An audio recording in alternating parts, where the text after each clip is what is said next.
Assalamualaikum warahmatullahi wabarakatuh. Perkenalkan nama saya Afif Hussein.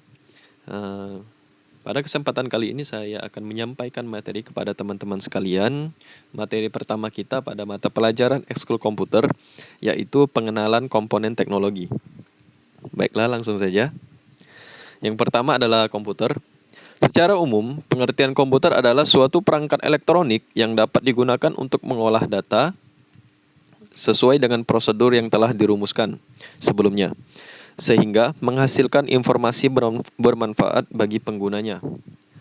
Jadi bisa dikatakan definisi komputer ini adalah suatu alat elektronik yang terdiri dari berbagai komponen yang saling terhubung sehingga membentuk suatu sistem kerja. Nah, sistem ini dapat melakukan pekerjaan secara otomatis berdasarkan program yang diperintahkan kepadanya. Jadi kita yang memberikan perintah itu. Jadi sebuah sistem komputer dapat berjalan dengan baik apabila terpenuhi 3 unsur. Yang pertama adalah hardware, yang kedua software, dan yang ketiga adalah brainware. Apa itu hardware? Hardware sendiri adalah istilah yang hanya digunakan oleh komputer dan segala sesuatu yang berkaitan dengannya. Jadi maksudnya hardware itu adalah perangkat keras yang mendukung kinerja dari komputer atau komponen pendukungnya. Hardware sendiri terdiri dari 3 perangkat ya. Yang pertama peralatan input, yang kedua central processing unit atau biasa kita kenal CPU, dan yang ketiga peralatan output. Contoh dari peralatan input ialah keyboard dan mouse. Keyboard merupakan, teman-teman sudah pasti tahu, sebuah perangkat keras atau hardware pada komputer yang berfungsi sebagai alat untuk input data yang berupa huruf, angka, dan simbol. Jenis-jenis pada keyboard itu sendiri ada banyak ya. Salah satunya keyboard QWERTY, keyboard yang biasa kita pakai sehari-hari untuk mengetik. Yang kedua keyboard alfabetik, dan yang ketiga keyboard numerik. Selanjutnya ialah mouse. Mouse komputer adalah perangkat keras yang termasuk dalam golongan perangkat input atau masukan. Fungsi dari mouse itu sendiri adalah mengatur pergerakan kursor secara cepat. Selain itu juga untuk memberikan suatu perintah dengan hanya menekan tombol pada mouse itu sendiri. Selanjutnya Central Processing Unit. Jadi bisa dikatakan Central Processing Unit ini adalah tempat atau letak atau sentralnya dari otak komputer. Selanjutnya adalah prosesor. Kita bisa lihat prosesor ada 3 bagian, yaitu bagian atas prosesor, bagian bawah, dan bagian tempat atau letaknya yang biasa kita kenal soketnya.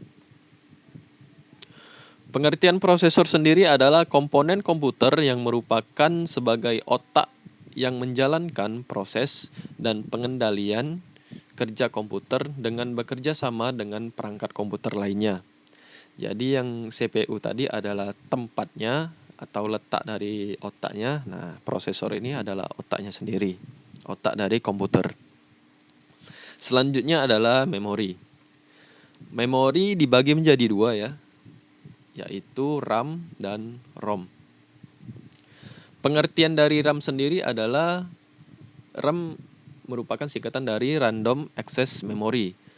Merupakan suatu hardware di dalam komputer yang berfungsi sebagai tempat penyimpanan data sementara.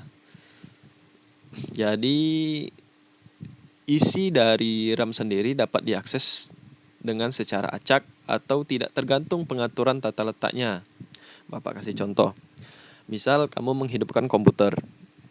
Sudah komputernya hidup, kamu membuka Google Chrome, membuka Microsoft Word, dan sebagainya, aplikasi lain, dan tiba-tiba kamu mematikan komputer itu.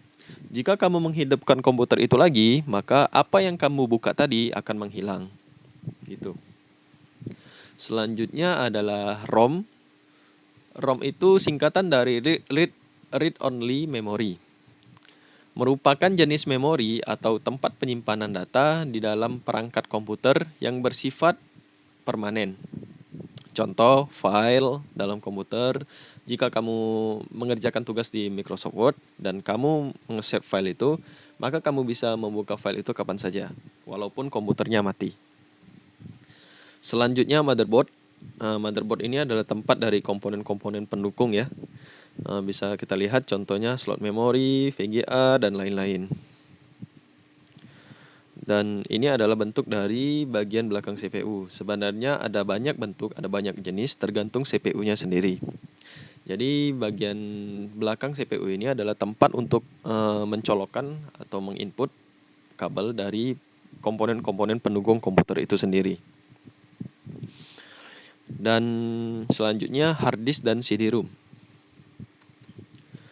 Jadi pengertian hard disk sendiri adalah salah satu komponen perangkat keras atau hardware yang menyediakan ruang untuk penyimpanan data atau output dari proses data yang dilakukan oleh komputer.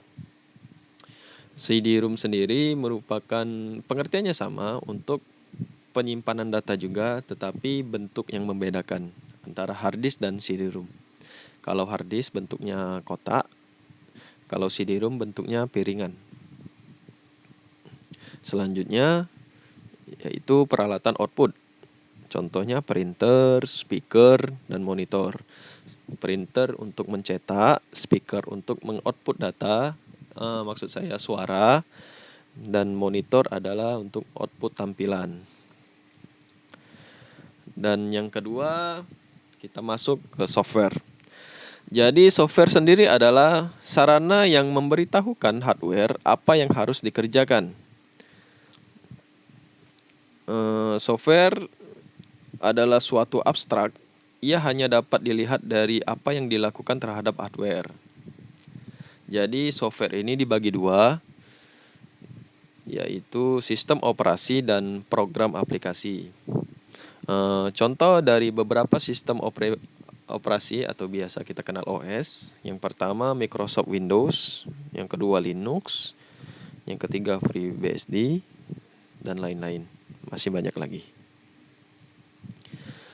Contoh software yang berjalan di Windows, salah satunya adalah word processing, yaitu Microsoft Word, WordPad, dan lain-lain. Untuk presentasi, Microsoft PowerPoint. Untuk browser atau browsing, contohnya Google Chrome, Mozilla Firefox.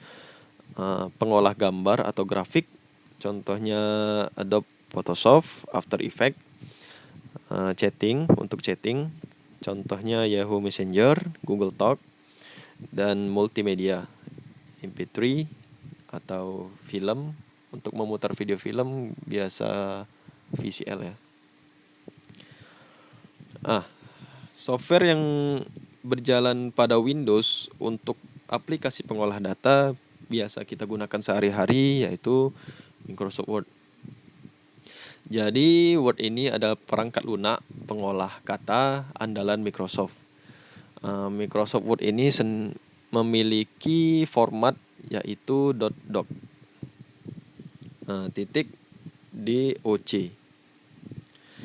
Selanjutnya aplikasi presentasi Microsoft PowerPoint yang memiliki format .ppt, dan aplikasi pengolah grafik Adobe Photoshop untuk mengedit video maupun gambar. Aplikasi untuk browsing internet, Google Chrome, Mozilla Firefox, dan lain-lain bisa kita gunakan.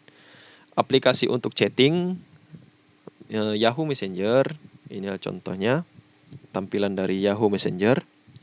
Dan aplikasi multimedia pemutar suara ialah Winamp di Windows, dan pemutar film Windows Media Player. Nah, yang ketiga unsur dari komputer itu sendiri adalah brainware.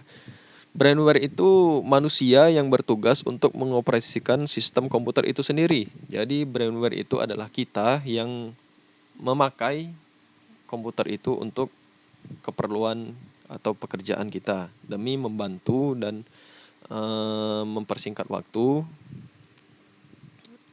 untuk bisa dikatakan untuk mempermudah pekerjaan lah intinya.